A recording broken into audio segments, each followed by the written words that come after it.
Hi, Darin Mangum here, securities lawyer with the law firm of Mangum and Associates. Thanks for watching my YouTube channel. Wanted to hop on today to talk about some developments at the SEC. As everyone knows, Trump continues to exert more and more executive authority over the executive branch, which makes sense. Even though Congress has established a lot of these agencies, including the SEC, to provide oversight over the financial markets, capital formation, and all that.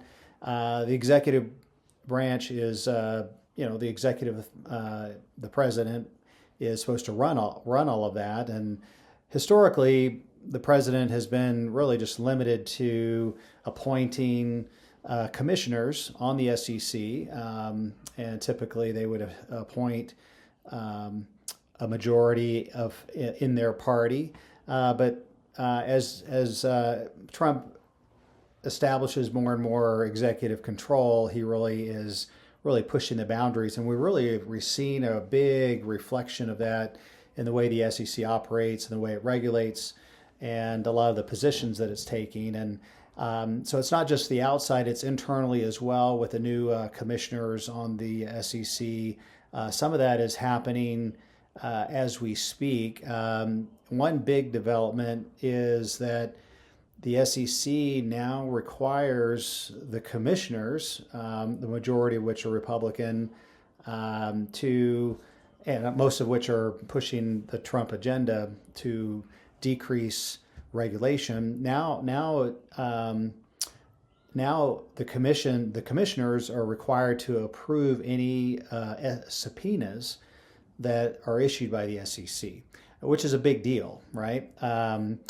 Before this new rule came out, a local office of the SEC, like in New York or San Francisco or Los Angeles, wherever, had the authority, at least at the regional office level, to issue subpoenas. I mean, it takes them 2 seconds to. I mean, they could still issue a inquiry letter, an informal inquiry asking questions, but to actually issue a subpoena, it used to just be sort of, rubber stamped or allowed to happen, right? And now they have to petition the SEC and the commissioners themselves and actually ask for permission to subpoena.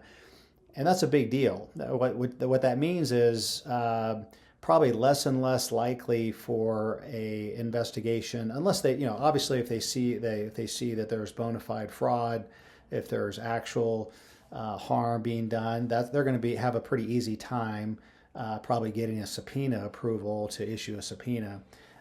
Whereas if it's just a kind of a fishing expedition, as most of the time these SEC inquiries are. Whenever you do get an inquiry letter from the SEC, obviously the first response is obviously to be as cordial and respectful as possible and try to provide them with the information. But sometimes, at least historically, the SEC has been super aggressive, asking for everything you could imagine as part of their investigation, which really put companies at a disadvantage, and you basically had to roll over.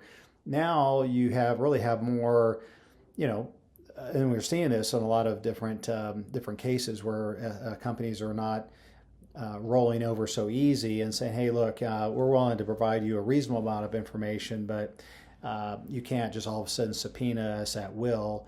And now we're forced with a subpoena. That means you're forced to comply and provide the information the SEC is requiring. So this new development is probably going to make they're saying SEC is saying publicly, hey, we're not walking away from enforcement, but as a practical matter, if they're having to go to the commission, they have to have a really, really strong case to really justify use of the subpoena power. And of course, the commissioners could always turn them down and say, hey, I don't think you should investigate this case. So will we likely see a decrease in enforcement actions? I definitely think so. There's been some other developments. I'll put in another video about some of the developments that have happened in a lot of these cases that have been pending for years. So Anyway, what does that mean to you, somebody that's raising capital? Obviously, you still need to provide full and fair disclosure to your investors, which obviously our law firm, we've been practicing for 25 years. We're glad to help you make that happen. But I definitely think it's going to make it easier for legitimate business people to raise capital without having to be harassed by potential enforcement actions, especially in cases where there may be, maybe areas where you can agree to disagree. Maybe there's some gray area. Maybe that, but clearly we can definitely help you navigate all of that. And so I think I think it's all a positive development overall in favor of the entrepreneur and business owner to raise capital in today's environment. But yeah, if we could help you with that, please feel free to reach out and let us know. We give you a free consultation, but I appreciate you watching this channel, and we'll see you on the next video. Thank you.